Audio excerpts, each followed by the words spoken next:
భారతదేశంలో ఇప్పటి వరకు నమోదైన కేసుల్లో అతి చెత్త కేసు కేటీఆర్ గారి మీద పెట్టిన కేసు. అందులో ఎక్కడ కూడా ఒక పైసా అవినీతి ఆరోపణ లేదు. కానీ ఎంతో విచిత్రంగా ఏసీబీ దాంట్లోకి వచ్చి కేసు నమోదు చేసింది. తెల్లారే వరకే, కూడా తెల్లారలేదు, అదే రోజు సాయంత్రానికే ఈడీ దిగి నోటీస్ ఇచ్చి చూడగానే అర్థమైపోతుంది సాధారణమైన ప్రజలకు కూడా, వీళ్ళిద్దరు కలిసి బడే బాయ్ చోటే బాయ్ కలిసి ఏం పని చేస్తున్నారు, ఎవరికి భయపడుతున్నారు ఈ దేశంలో అనే విషయం స్పష్టంగా కనబడుతుంది. మోడీ సహకారంతోనే చోటేబాయ్ రేవంత్ రెడ్డి ఈ పనికి మాలిన ఈ ఫాల్స్ కేసు నమోదు చేయించుండు అనేది స్పష్టం. డబ్బులు ఎక్కడికో పోయినాయి, వీళ్ళు వెతుకొచ్చే పని లేదు. సాఫ్గా తీసుకున్న కంపెనీ కూడా వీళ్ళకి నోటీస్ ఇచ్చిండు, మీరు అర్ధంతరంగా అగ్రిమెంట్ నుంచి బయటకు వచ్చిండ్రు కాబట్టి మీరే నాకు కట్టాలి ఇంకా పైసలు. సాఫ్గా ఉత్తరాలే పెట్టాడు, మాకు ఇన్ని వచ్చినా ఇంకా రావాలి అని. ఇప్పుడు ఈడీ వచ్చిన మీకు ఏదేందో నాకు అర్థం కాలేదు. నాకు ఆడ బ్లాక్ మనీని వైట్ మనీని బ్లాక్ మనీ చేస్తే ఈడీ వస్తుంది. దాంట్లో అవినీతి జరిగింది, బయట పోయిన పైసలు ఇంకో రూపంలో మీకు వచ్చినాయని అంటే అప్పుడు ఏసీబీ వస్తుంది.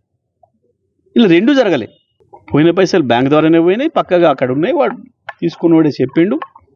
నాకు ఇంకా రావాల్సి ఉండే, మీ వల్ల నాకే నష్టం జరిగిందని వాడు అంటున్నాడు అవతల. ఇంత స్పష్టంగా కనబడుతుంటే ఆయన కేసు పెడితే, ఎక్కడైనా ఇప్పటి వరకు కేసు పెడితే ఇచ్చినోడు ఒకడు తీసుకుంటాడు ఒకటి ఉండాలి.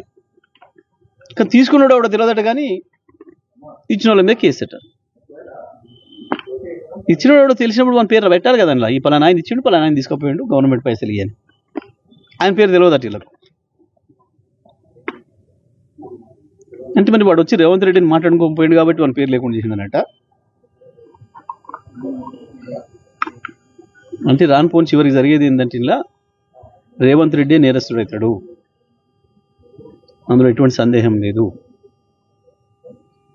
తాత్కాలికంగా మీరేదో క్షణికానందమో శునకానందమో పొందుతారేం కానీ అల్టిమేట్గా నష్టపోయేది మీరే, ఇటువంటి పనికి మాలిన ఫాల్స్ కేసులు పెట్టి.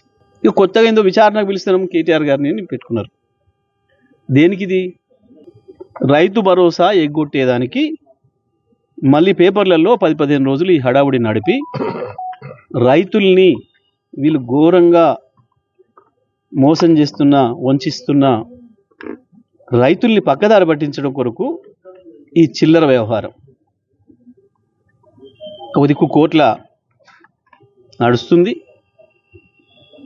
ఆయన ఏసీబీడికి అంత తొందర నిద్రపడతలేదట. 6వ తారీఖుకి రమ్మని, 7 పిలిస్తే నేను 6కి రమ్మని, 6 కాదు తెల్లడికి పిలిచిన పోవడానికి మేము సిద్ధంగానే ఉన్నాడు కేటీఆర్, అందులో డౌట్ లేదు. మీ చిల్లర వ్యవహారం బయటపడుతుంది. మీరు ఇట్లా ఏదో ప్రజల్ని పక్కదారి పట్టించి అటువైపు చూపించి, లేదా 10 రూపాయల నోటు కిందేసి 10 రూపాయల నోటు కూడా చూస్తే మన బ్యాగ్ కొట్టుకపోయినట్టు బ్యాంకుల కాడ చిల్లర వ్యవహారం చేస్తున్నారు రేవంత్ రెడ్డి ప్రభుత్వం.